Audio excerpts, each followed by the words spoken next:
जिला अधिकारी सविन बंसल ने आज स्मार्ट सिटी योजना के अंतर्गत कुठाल गेट, साईं मंदिर और दिलाराम चौक समेत शहर के विभिन्न क्षेत्रों का निरीक्षण किया। डीएम ने स्पष्ट निर्देश दिए कि मानसून से पहले सभी कार्य समयबद्ध और गुणवत्तापूर्ण तरीके से पूरे किए जाएं। साथ ही उन्होंने साइन बोर्ड लगाए जाने पर भी जोर दिया, ताकि न सिर्फ पर्यटकों बल्कि आम लोगों को भी दिशा निर्देशों में कोई परेशानी न हो। मानसून के दौरान जल भराव वाले क्षेत्रों की मरम्मत को प्राथमिकता देने के निर्देश भी संबंधित विभागों को दिए गए हैं। चारधाम यात्रा और आगामी पर्यटन सीजन को लेकर जिला प्रशासन पूरी तरह सतर्क है।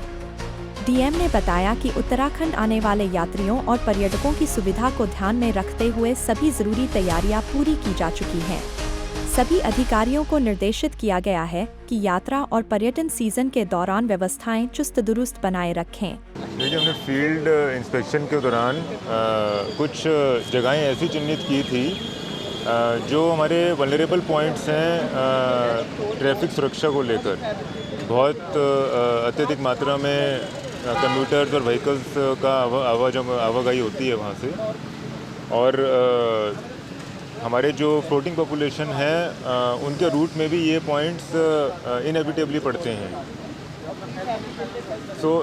जैसे हमारे कुठाल गेट है, साईं मंदिर है, दिलाराम है, तो यहाँ पर हमारा डुअल पर्पस था कि स्थानीय कल्चर में हमारी जो हेरिटेज है, संस्कृति है, उसको भी हम प्रमोट करें सस्टेनेबल मटेरियल से, और साथ ही हमारा traffic regulation point of view से भी यहाँ पर विकास हो जाए। जैसे चौक्स हमारे डेवलप हो जाएं, कोई हमको अल्टरनेटिव रोड के लिए स्थान मिल रहा है तो अल्टरनेटिव रोड हमारी कार्व आउट हो जाए। जैसे यहाँ पर हम एक स्लिप रोड कार्व आउट करवा रहे हैं, जिससे हमारा ट्रैफिक ईज आउट हो जाएगा और एक्सीडेंट्स भी हमारे न्यून हो जाएंगे।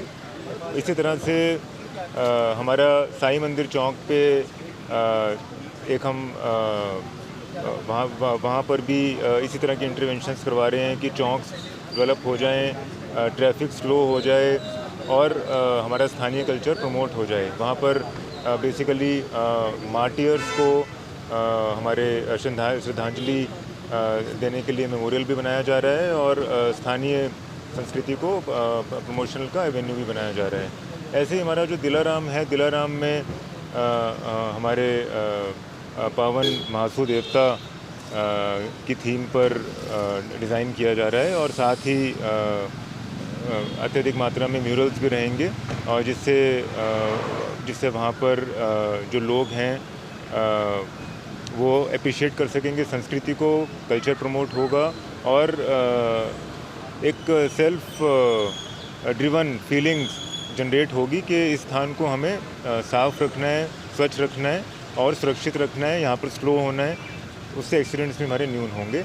और फोर्थ पॉइंट जो हमारे मुआयने का आज है वो है आईएसबीटी ड्रेनेज, जो ऑनरेबल सीएम का प्रायोरिटी एरिया है, फोकस एरिया है। वर्षों से वहाँ पे देखा जा रहा है कि जल भराव होता है, और वहाँ पे लोकल्स को, टूरिस्ट को, हमारे श्रद्धालुओं को चारधाम यात्रा में बहुत परेशानियों का सामना करना पड़ता है, और उसका कोई स्थायी समाधान नहीं निकल पाया था।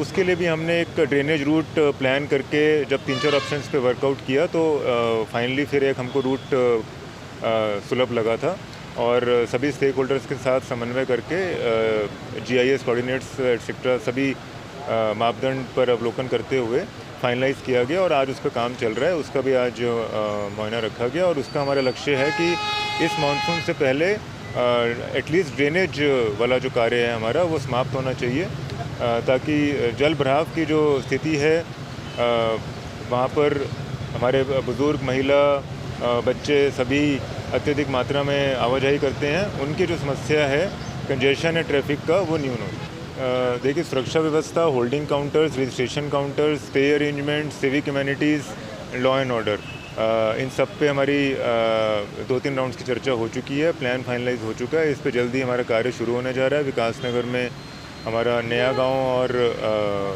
हरबटपुर, और ऋषिकेश में हमारा आईएसबीटी और यात्रा ट्रांजिट कैंप पर सभी व्यवस्थाएं टाइमली सुनिश्चित की जाएँ। साइन बोर्ड्स और एलईडीज़ और फ्लेक्स बोर्ड्स अब की बार नंबर स्पेसिफाई किए गए हैं कि कहाँ पर कितने फ्लेक्सीज और साइनेजेस लगने हैं, ताकि टूरिस्ट को कोई कम्युनिकेशन गैप ना हो, इन्फॉर्मेशन फ्लो हमारा स्मूथ रहे।